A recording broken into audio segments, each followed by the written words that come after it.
Alright, loaded near Philly. Just stopped here to get coffee at Starbucks over here. Very good location of my shipper. And this was relatively easy, but I did notice that, you know, these trailers, and this is kind of like it has even a small some kind of a cooling thing at the top.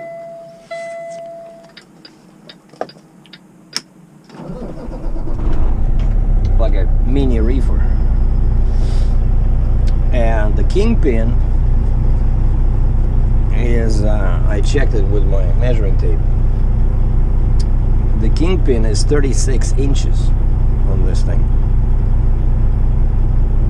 And so that means that the front of the trailer has a much bigger, you know, swing radius. And I look at my truck like, Jesus, like if I leave everything the way it is, like my fifth wheel on the truck was moved pretty much on top of my drive axle one, I thought it would hit my, you know, raised fenders on the pusher axle. And that's pretty much the only thing I had to do was once I hooked up, just I dropped the suspension again and unlocked my fifth wheel and just moved the truck forward a couple of feet. Yeah, I wanted to spend the night over there at Walmart because it's just like half a mile to the shipper, but didn't see any trucks inside, and there's like signs everywhere, no trucks, no trucks, no trucks. So I came in here, you know, bobtail, right? Just came in there, stopped there, and just went and got some water, some food, and then I drove and parked there at the shipper, which is just a commercial district, you know. So now I'm a drive-in guy. Feel very cool, you know. You need some special skills.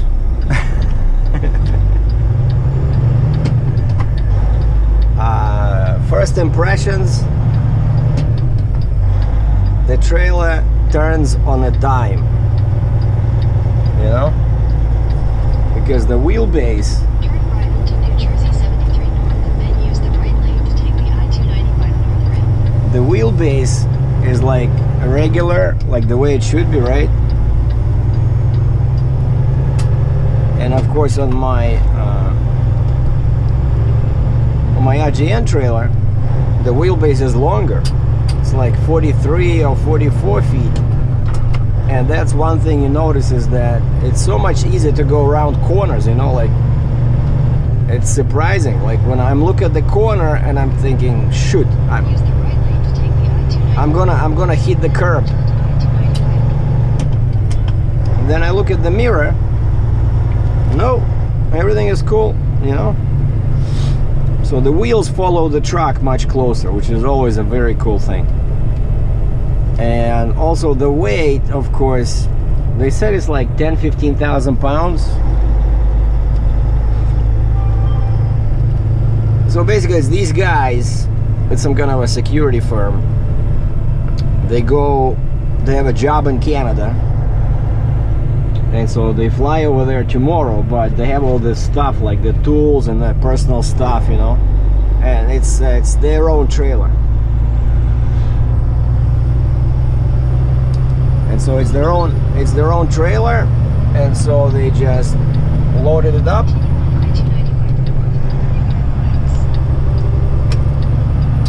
And all this stuff goes to Canada, basically. Kind of like the support staff to help them do their project in Canada, right? But the trailer, on the trailer, has the same name as the company where I picked it up. So I'm pretty sure they own the trailer and they just use it for jobs like this, and they just they hire guys like me to move it, you know.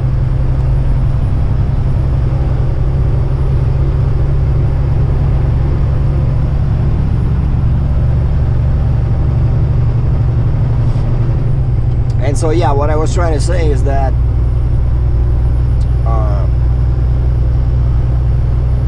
it starts easier, of course, because there's so little weight compared to my regular weight. Like, I don't have to use my low gear, you know. Even the trailers, I said, can I see inside? What's inside? Because they might ask me at the border. And the guy opened it. I see this suitcases, tools, some toolboxes, you know. I said, okay.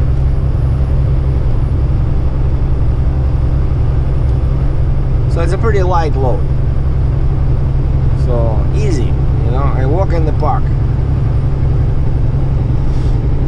But I came on the toll highway.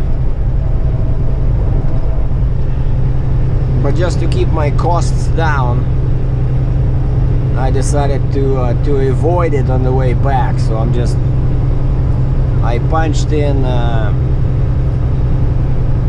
I think I put in TA Dansville as my destination, and I chose the option avoid tolls, and that's how it's sending me. It's sending me north on 295, and then after Trenton I go, basically now I'm going northeast, and then after Trenton I go straight north, I guess, to, I don't know, 76, 78. So I'm just following the Google Maps. And the weather today is pretty good, so +2, 35F. And we started, I woke up at 6:30 in the morning over here. This is still New Jersey, like Mount Laurel, just south of Philly. It was -2 or 29F.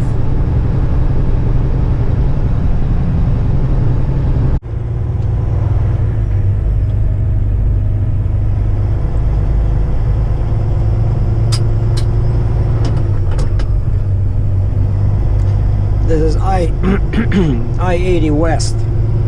I-80 West in Pennsylvania. I'm just about 25 miles away from Milton, PA, where I want to stop at the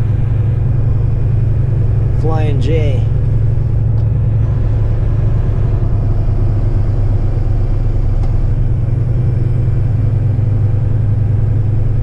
In a surprising turn of events, you know, the customs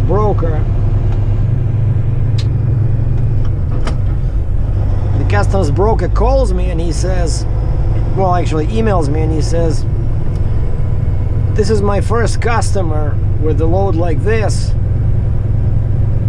I never did shipments to Canada. And I'm like, how do we do this? Do you have any suggestions? I'm like, what? You know, and I'm driving, right? So now I have to stop. Oh, check this out. I thought it was a construction. No, it's a big accident over here. So this guy with a van. What do we have over here? Oh, wow. So he hit the barrier. Or maybe that was him as well. I don't know. Yeah, probably he was over there. And then they towed him over on this side so that he doesn't block both lanes. But anyway, so the customs broker has no experience with shipments to Canada. And I said, wait, I asked you guys for a customs broker. What kind of a customs broker is that has no experience with Canadian shipments? Like, you know, like where else do you need customs, right? There's, of course, this is a US guy, so you only deal with customs when you ship from US to Mexico or US to Canada. So this guy tells me he has no experience with Canadian shipments. Oh boy.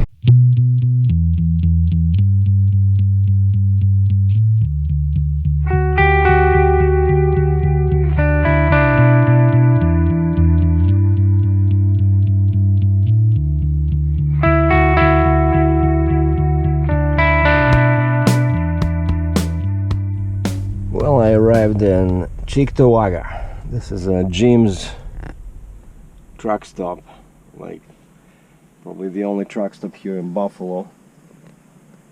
And this place, like they have signs, like all over the place there's signs. Like very unfriendly signs, you know, like either no truck parking or parking is only for customers. You know, over there, like there's a multiple signs like that say, truckers, when you leave the truck stop, take your truck and trailer with you, or we will tow at your expense. You know, take your truck and trailer. So basically, we don't need you, you know.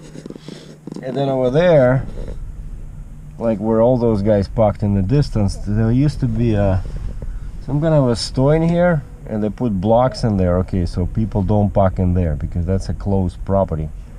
But guys park over there, and also over there there's a bunch of signs, like you feel like you are inside a concentration camp or prison, you know. No parking, take your truck and trailer, basically. Go away. Yeah, do not enter. See, the scale is closed. There's cones in there, basically everything is broken. And over there there's like broken metal pieces, probably the barrier from the scale, I'm guessing. Like what the, you know, rundown property. I'm not even sure I want to buy diesel here because it's not that cheap actually. It's $2.99 a gallon US, so I might as well buy it in Canada. But one funny thing, you know, last time I noticed that Flying J in Fort Erie on the other side now started selling biodiesel. Like before it was all like clear diesel, you know, like water, and there was no stickers on the pump. Now I see on the pump it says 8 to 20%, and that's not good.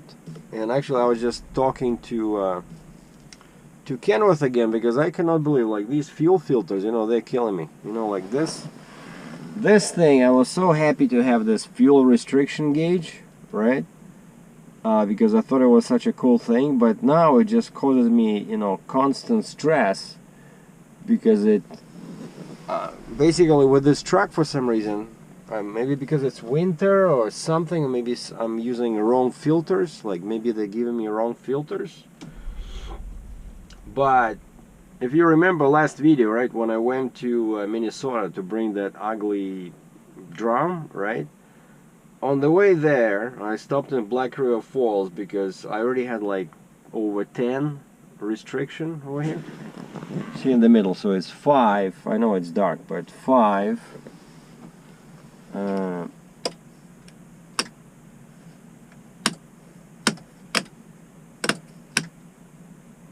Nothing is illuminating. What's going on here?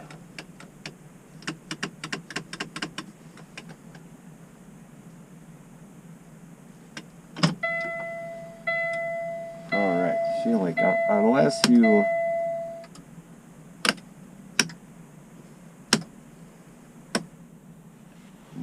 Let's just want to show you something. See, this is idling, right? That's not too bad, but now when I'm driving with this 20,000 pound load, I'm at 5.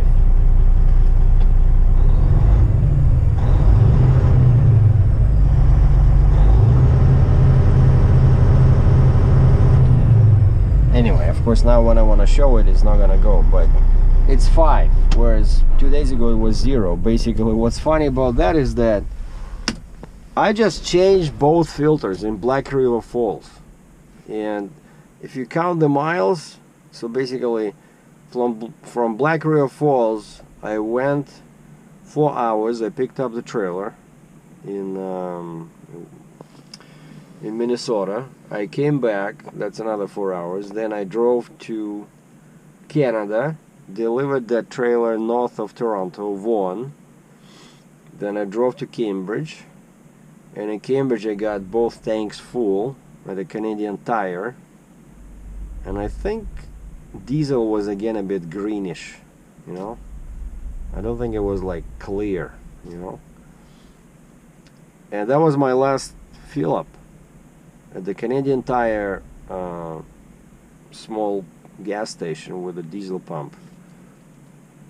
And then from there I drove to the border 2 hours, and then I drove the rest of the way to the place where I picked up this, Mount Laurel, New Jersey. And then I drove back to Dansville towards Canada, and I stopped in Dansville, and I started driving this morning and I see 5.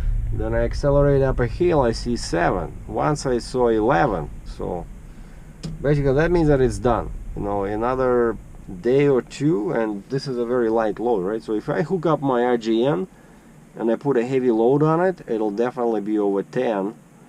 And I think I start getting the air on the dash, like you see 10 is here, then 15, 20. 20 is like maximum, but when it start hitting 15, that's it. 15, you get the error message saying that your fuel supply is restricted. And so I called Canvas. I said, guys, what's going on? You know, like the truck is less than a year old. Why do I have to change fuel filters so often? You know, I never had this before on any of my trucks, Mac, International, and when I was a company driver. I said, any ideas? Are there any recalls? Maybe we're using wrong filters. You know, that's the only thing I can think about. Like Cat, I remember Cat was saying, do not use third-party filters because, you know, their filtration is much worse. So third-party were actually more open, so they didn't filter as well as Cat wanted, right? So there was the opposite problem. But now, like, I don't care about filtration anymore. I just want I don't want to get these messages all the time. And basically Canvas said, yeah, probably you should just bring the truck and we'll hook up to the ECM and see if there's any recalls or anything, you know. And I do have the filters with me, right? But actually, yeah, I'm gonna show them. I said, this is the filters I'm using. Like, what's wrong? Why they don't like 3,000 kilometers? You know, that's less than 2,000 miles. They're just ridiculous. Anyway. And why I stopped here, because from here it's only 20 kilometers or just over 10 miles to the border. And I didn't check yet since I started driving, so I left Dansville this morning and I thought I would come here, stop here, because it's better to sit here. There's a shopping area, there's a bunch of restaurants in here. It's better to sit here than in Dansville because, you know, as soon as they're done with the paperwork, I can go. But I didn't check in the morning yet, but I just sent them an email. I said I arrived in Cheektowaga. Cannot proceed any further unless your customer hires a customs broker, and that guy finishes the entry that I started, because I did my part. I created this, you know, ACI manifest on the website. I don't have the entry number, of course, but I have the page that I can print out, and I send them a copy of that. I said, here's my PARS, the sticker that you put in. So the broker needs to use this as a reference to create, you know, the entry, to finish the entry. And I said, if I don't cross today, actually I mentioned this yesterday, if I don't cross today and I don't deliver today, then we'll have to renegotiate the fee, because this is not my fault. Like, the customer who hired the broker basically never shipped before to Canada, so he didn't do his due diligence, he didn't do his homework. He thought he does not need a broker, So it's not my problem, you know. I'm sorry. I went 500 miles empty to get this trailer, and now I'm almost back, and they still cannot figure out the paperwork. So anyway, and I'm not gonna even show you, like, it's you know, see, like that guy over there with the van. So that's what I have. I have the same ugly white van, like this guy, right? Except his is orange, mine is white, and mine has not a dual door like most highway trailers, but a rolling door, like a single rolling door, and there's a padlock on it. And that's just basically nothing to show you guys, just a basic trailer with some tools and luggage, as the guy wrote in a little note. I said, can you write a note? So he wrote that little note that it's tools and luggage for the team that's going to Canada to install the security system at a commercial property in Ontario. So they need this to do the work. And actually, I was lying in bed yesterday, and I was thinking, wait a second, because the guy told me they were flying. They were flying there, the boss, the customer. And I thought, wait, if this guy thought that they don't need a customs broker to clear this, maybe he didn't even know what the procedures are to work in Canada, because actually, you know, it's not that simple just to fly across the border. And like, what do you say? You bought the plane. I mean, when you leave the plane in Canada, they're gonna ask you, like, what's your reason for arrival in Canada? And I hope they secured some permits and stuff like that, because if the guy shows up in Canada, he just says, well, we sold our system here and we're gonna install it, you know, and we're bringing the whole team. So basically, you're working in Canada without a permit. It's kind of like working in the States without a green card, you know, same thing. You cannot just show up and work, right? So I hope they were smarter about that part than about this, because, you know, and actually that's another reason why I wanted to bring it to Cheektowaga, you know, like closer to the border, because I thought if for some reason the whole team is turned back, which can happen with an inexperienced customers, right, that never dealt with Canada before. So I thought if they are turned back, you know, and they want me to take the trailer back to New Jersey, I say, I'm sorry, I'm not gonna do that, because it's just too many empty miles for me, right, to take it back and then, I know, 500 miles back. I'll say I'm gonna drop it here. If you want, I can wait for the other driver, but I want to get paid here, you know. Like, I almost did my work, what I was hired to do, because from here, so it's what, 20 kilometers to the border, 12 miles, and then from the border it's about 100 miles. From the border, 100 miles to a small town near Toronto called Milton. So basically, naturally, you want to do as many miles as possible, so that so that they don't prorate the fee, right, that we agreed on, because they'll say, okay, we agreed on this rate for 500 miles, but now because you did only 300, we're gonna give you half, you know. And I'll say, no, that's not gonna work, because I'm at the border, just 100 miles, and you cause me, you know, a lot of stress. And no, but it's all delays, right? I could have delivered yesterday if the border was set up. You know, I wouldn't have stopped in Dansville, because it was only like 6 o'clock, and this is not an oversized load. I can drive, you know, up to 11 hours a day, right? But I stopped there because I knew that there would be nothing. And it just shows that quite often, one thing I found, that I hope my American viewers are not going to get upset, but a lot of American shippers, American customers, they just think of Canada. They always forget that Canada is a foreign country.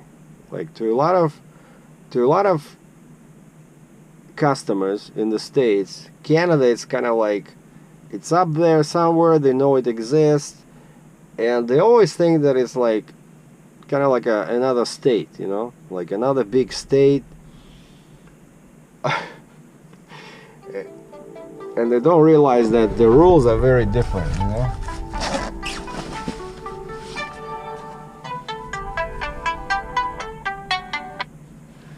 Yeah, hello, Sergey. Yeah, Mason, good. How are you? Did you get any progress with the customer?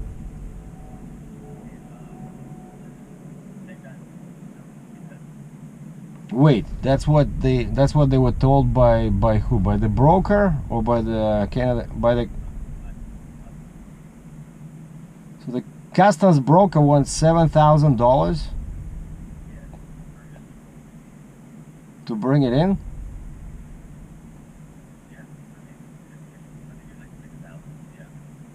Wow, why is it so much? Oh wow.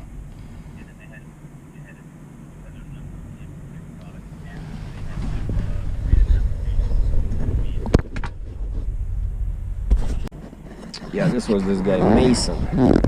Turns out, I said, you told me you never shipped anything to Canada. He says, no, I shipped lots of stuff to Canada. I said, wait, you sent me in the email you have no experience with this. And he says, yeah, he never did this, like where there's a trailer with tools being brought to Canada. But I said, it's the same stuff, right? It's like a load, except it's a load consisting of two parts.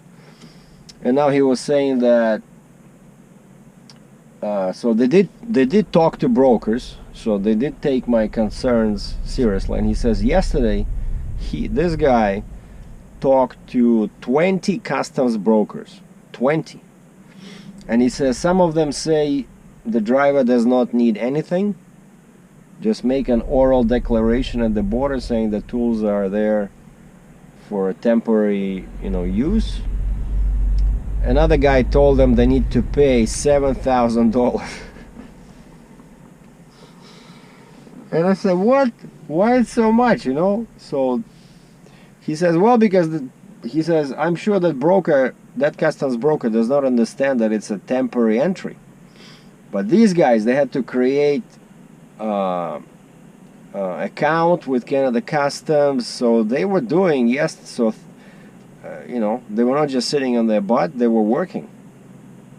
But now I said, okay, I said, did you come up with a list? Because I know for sure that customs will want to see the list of all that's inside and the value. And, you know, he says they were asked about the manufacturer, you know, who made this stuff. Wow. What's going on here?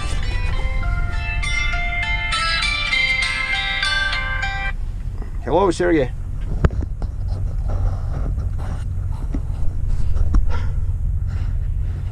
And they hang up. Somebody calling me with an Ontario number. I think now they'll start calling me. So I told this guy, so basically, yeah, two guys told him that nothing is required and that all I need is to make a declaration at the border. So I said, okay. I said, I'm willing to give it a try, but I said I'm pretty sure that they will stop me, you know. And if they turn me around, I'm gonna bill them because I'll have to pay the toll twice, no, 3 times. First going in, secondly going back. No, wait, going back there's no fee. There's only fee going into Canada. So it's like instead of $25, I'll pay 50. But I'm willing to try because I want to deliver this and get paid. And I said, send me the list with all the items that he came up with. And he's gonna send me this, but I don't know how you do it without a broker, you know. Basically, the guy doesn't want to pay that much, right? What a stupid situation, you know?